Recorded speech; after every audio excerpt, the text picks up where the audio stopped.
Hello, moi c'est Perrine, je fais plein de vidéos et j'ai décidé de vous emmener dans mon projet 2023 qui est l'aménagement de ce magnifique Peugeot Expert que je viens d'acheter. Mon but c'est de partir vivre dedans quelques mois cet été. C'est parti pour l'aventure, j'espère que vous êtes prêts. Bienvenue dans mon carnet de voyage.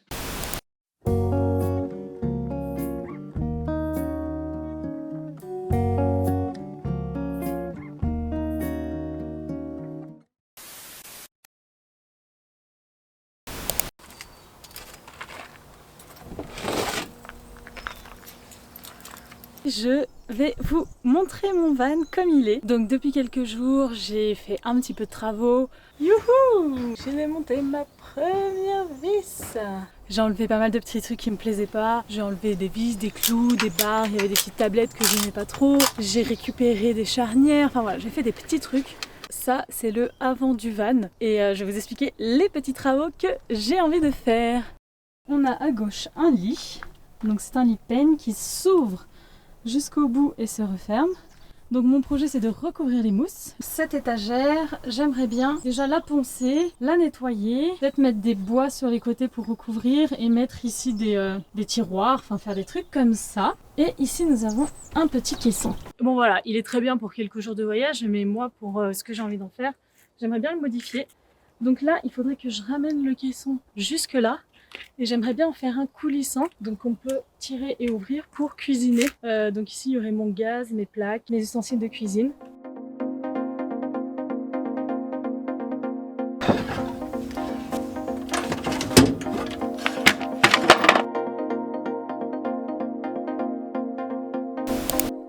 Je vais m'attaquer au ponçage de mes planches.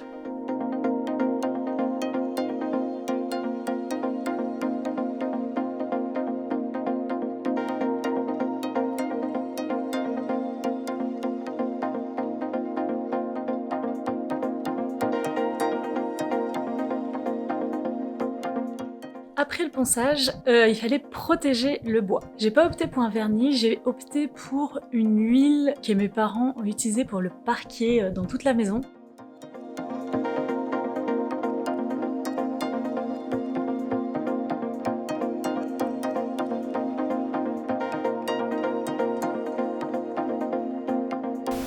Une fois que ça aura bien séché, que j'aurai fini toutes les couches, et ben mon étagère sera prête. Donc je pourrai passer à la suite, qui est sûrement poser du lambris sur les murs. J'ai pas encore vraiment décidé si c'est ça que je vais faire. Il fallait que je vous parle d'une autre chose incroyable parce que mon colis vient d'arriver. Donc j'ai acheté un système électrique qui est hyper simple. C'est juste une sorte de grosse batterie externe sur lequel je peux brancher téléphone, appareil photo, ordinateur, batterie, tout ça.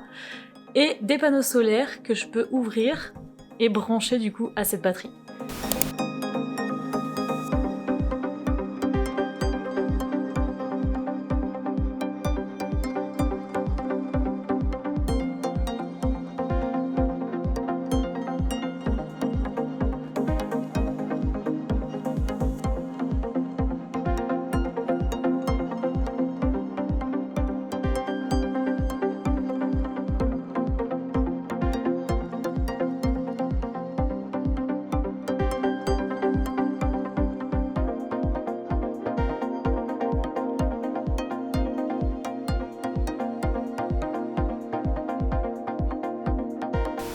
J'ai pas cousu dans le bon sens.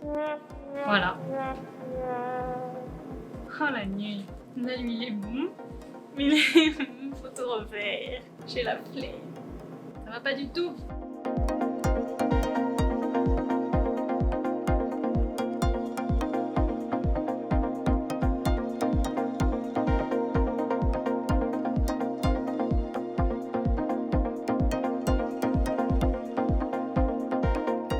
André, mais faut pas que je pète les épingles, hein. J'en ai marre. C'est nul. C'est trop dur. Bon, je vais abandonner.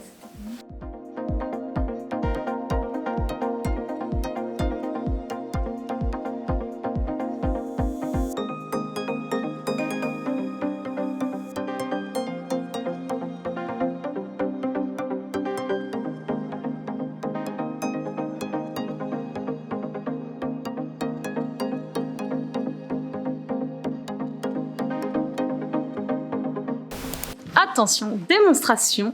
Déjà, on prend les jolies housses. Et là, il faut un petit peu forcer, mais vous inquiétez pas, c'est du solide.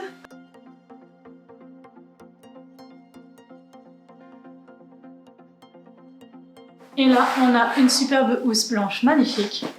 De ce côté, ça tient. Hop! J'ai aussi accroché les filets que je vais mettre sur mes portes. Donc je les ai accrochés sur le bois des portes. Ça rend hyper bien, ça va faire du rangement supplémentaire et donc je suis vraiment trop contente. C'est parti pour les petites housses. Voilà l'idée, j'ai un immense rideau. Je vais juste avoir à glisser mes housses à l'intérieur, à couper ici, à coudre sur les côtés et à trouver un moyen pour fermer. Et normalement, c'est tout ce que j'ai à faire.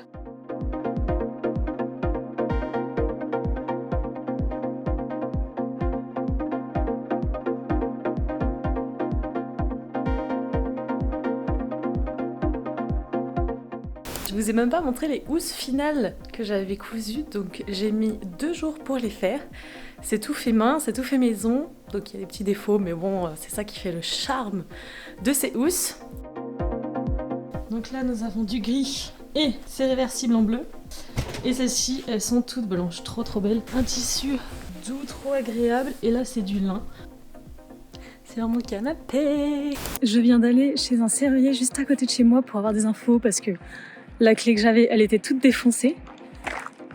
La nana, elle me l'a réparée instantanément. Bon, j'ai payé 50 € quand même, mais c'était annoncé 250, 300 au garage Peugeot. Donc, je vais tester ça en rentrant tout de suite et j'espère que ça va marcher. Regardez comme elle est belle, je vais pouvoir m'enfermer à l'intérieur. Parce qu'en fait, l'ancien propriétaire, déjà, c'était un homme de 50 ans qui faisait 1m90. Et donc, j'ai demandé, quand vous dormiez à l'intérieur, parce que vu qu'il y a une cloison, on peut pas appuyer sur les boutons de fermeture centralisée, donc il faut forcément une clé quand t'es à l'arrière que tu dors. Et moi, je lui demande, vous êtes jamais enfermé la nuit quand vous dormiez dans votre voiture? Il m'a dit, non. Moi j'étais là. Ah bah on n'a pas les mêmes problématiques. Que moi si je peux pas m'enfermer, je pense que je vais un peu mal dormir. Donc je rentre et j'essaye ça. Et ça franchement si ça marche, je suis ravie. Ce sera un stress en moins. Ma nouvelle clé, ça fonctionne.